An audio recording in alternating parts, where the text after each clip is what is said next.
তুমি লাগলে 10 বার টিকিট কিনো, তুমি লাগলে 10 বার ভিসা করো, তুমি লাগলে 50 বার ভিসা করো, কোনো অসুবিধা নাই। তুমি যাইতে পারলে যাও, না যাইতে পারলে নাই।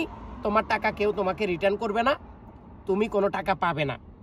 আসসালামু আলাইকুম। ক্ষতিগ্রস্ত কিন্তু আমরা প্রবাসীরাই হইতেছি। অনেকে প্রশ্ন করতে পারেন কিভাবে। দেখুন, দেশে নেট বন্ধ করলে কি কি ক্ষতি হয় প্রবাসীদের জন্য, আজকে এটার প্রমাণ আপনাদেরকে দিতেছি। যেমন ধরুন, আপনি 2 মাস আগে আপনি মেডিকেল দিচ্ছেন, এখন এম্বাসি আপনার ভিসা দিবে, বা দেশের দুর্যোগ অথবা দেশে সবকিছু বন্ধ করে রাখা হয়েছে। এখন এই 2 মাস আগে মেডিকেল দেওয়া মানুষটার পাসপোর্টে ভিসা লাগবে, সে ফিঙ্গারপ্রিন্ট দিবে, সে ট্রেডিং করবে, সে বিদেশে আসবে, কেউ টিকিট কিনবে, কেউ গতকালকে ফ্লাইট ছিল। তো এই যে মানুষগুলার কি পরিমাণ ক্ষতি হইতেছে আপনি জানেন? গয়ে আমাদের বাংলাদেশ থেকে প্রতিদিন 5 থেকে 7,000 মানুষ বিদেশে ভ্রমণ করে, নতুন করে বিদেশে ভ্রমণ করে। তাহলে এই যে মানুষগুলার ক্ষয়ক্ষতি হইতেছে, অনেকের টিকিট মার গেছে, অনেকের ভিসা মার যাইতেছে, অনেকের দেখা গেছে ফিঙ্গারপ্রিন্ট দিতে পারতেছে না, মেডিকেলের মেয়াদ শেষ হয়ে যাইতেছে, অনেকেই ঢাকা আসতে পারতেছে না। এই ক্ষতিগ্রস্তটা কার হইতেছে? একজন সাধারণ নতুন প্রবাসীর হইতেছে। কিন্তু আপনি হয়তো জানলে অবাক হবেন, এত ক্ষতিগ্রস্ত হওয়ার পরও এই মানুষটা বিদেশে আসি আবার ওই দেশটাকেই ভালোবাসে, ওই দেশের জন্যই তিনি কিন্তু টাকা ইনকাম করে। আপনারা জানেন, কয়দিন আগে মালয়েশিয়ার শ্রমবাজার যখন বন্ধ হয়ে গেছিল, তখন হাজার হাজার প্রবাসীদের ক্ষতি হয়েছে। এই প্রবাসীদের ক্ষতিপূরণ দিবে, এই প্রবাসীদের ক্ষতিপূরণ দিচ্ছি, এই প্রবাসীদের ক্ষতিপূরণের জন্য আদালতে মামলা হয়েছে, এই প্রবাসীদের ক্ষতিপূরণ সরকার দেবে। কিন্তু কয়জন পাইছে? কয়জনে এই টাকাটা পাইছে? আজকে লাউ কালকে কদু। আমরা বাংলাদেশ এমন একটা অবস্থান, যেমন আজকে আমার সাথে দুর্নীতি হইতেছে, এটা নিয়ে সোশ্যাল মিডিয়ায় খুব ধুমধারাক্কা, সবাই একমত। কালকে এইটা ধামাচাপা দেওয়ার জন্য নতুন করে আরেকটা ইস্যু চালু হয়, এরপরে ওইটা চাপা দেওয়ার জন্য আরেকটা ইস্যু হয়। সর্বপ্রথম এই 3 মাসের মধ্যে যেই উল্লেখযোগ্য যে কাহিনীগুলো ছিল, সেটা ছিল কি?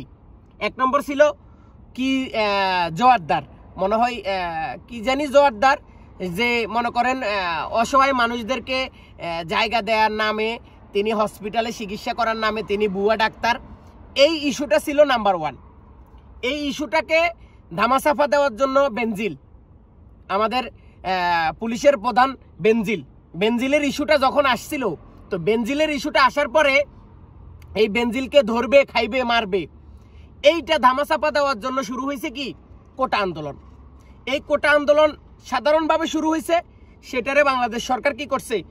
এমনভাবে একটা পর্যায়ে নিয়ে গেছে, যেটা এখন সারা বাংলাদেশের মানুষের একটা টার্গেট হয়ে গেছে। এখন বাংলাদেশের মানুষের সাথে প্রবাসীরাও কিন্তু একমত হয়ে গেছে যে আমরা বাংলাদেশে টাকা দিব না, আমরা বাংলাদেশের রেমিটেন্স পাঠাবো না। এখন এই মানুষগুলার কথা কেউ চিন্তা করে না, এই মানুষগুলার কথা কিন্তু কেউ চিন্তা করে না, এই প্রবাসীদের কথা কিন্তু কেউ ভাবে না। যদি ভাবতো তাহলে সবসময় একটাই কথা হইতো, দেশ যার নামে চোরাস্তা যাবে, দেশের যা মন্দে তাই হবে, কিন্তু প্রবাসে যাওয়া বন্ধ করতে পারবে না, প্রবাসী থেকে আসা, বিদেশ থেকে আসা বন্ধ করতে পারবে না। কোনো প্রবাসী পাসপোর্ট করতে চাইলে তার পাসপোর্ট করতে দেওয়া হবে, টিকিট করতে দেওয়া হবে, তাকে এয়ারপোর্টে নিরাপত্তা বাহিনী, পুলিশের নিরাপত্তা বাহিনী দিয়ে তাকে এয়ারপোর্টে পৌঁছে দেওয়া হবে, কারণ সে বিদেশ থেকে ইনকাম করে এই বাংলাদেশটাকে দিলে বাংলাদেশটা চলবে। এইরকম ভাবনা চিন্তা কিন্তু আমাদের দেশের মানুষের নাই। আমাদের দেশের মানুষ হয়েছে কি, তুমি লাগলে 10 বার টিকিট কিনো, তুমি লাগলে 10 বার ভিসা করো, তুমি লাগলে 50 বার ভিসা করো, কোনো অসুবিধা নাই। তুমি যাইতে পারলে যাও, না যাইতে পারলে নাই। তোমার টাকা কেউ তোমাকে রিটার্ন করবে না, তুমি কোনো টাকা পাবে না। এটা হচ্ছে আমার সোনার বাংলাদেশ। এই দেশটাকে আমরা ভালোবাসি, কি পেলাম? দেশ স্বাধীন হয়েছে, কিন্তু আমরা দেশের মানুষ এখনো স্বাধীন হই নাই। কত কষ্ট করে ইনকাম করি, সকাল থেকে সন্ধ্যা, সন্ধ্যা থেকে সকাল, এমনও রাত্রে ঘুমাই না, বসে থাকি 2টা পয়সার জন্য। আর সেই দেশের মানুষ হয়ে আবার সেই দেশটাকে আমরা ধ্বংসের কাতারে নিয়ে যাচ্ছি। শুধু দেশে বসে কয়েকজন মানুষ গুজব গুজব গুজব, শেখ হাসিনার একরকম বুদ্ধি দেয়, পুলিশের একরকম বুদ্ধি দেয়, সাধারণ জনগণের একরকম বুদ্ধি দেয়। এই বুদ্ধিগুলা দিয়া তারা কিন্তু ঠিকই তাদের পাচার, তাদের টাকা পয়সা, তারা কিন্তু ব্যাংক ব্যালেন্স নিয়ে তারা কিন্তু ইউরোপ আমেরিকা ঠিকই চলে যাবে। সাধারণ জনগণের ফিডের চামড়া থাকবে না। এই দেশটাকে আবার নতুন করে জোয়া তালিদি ঠিক করার মতো করে। সবাই ভালো থাকুন, ভিডিওটা সবার সাথে শেয়ার করুন। আল্লাহ হাফেজ।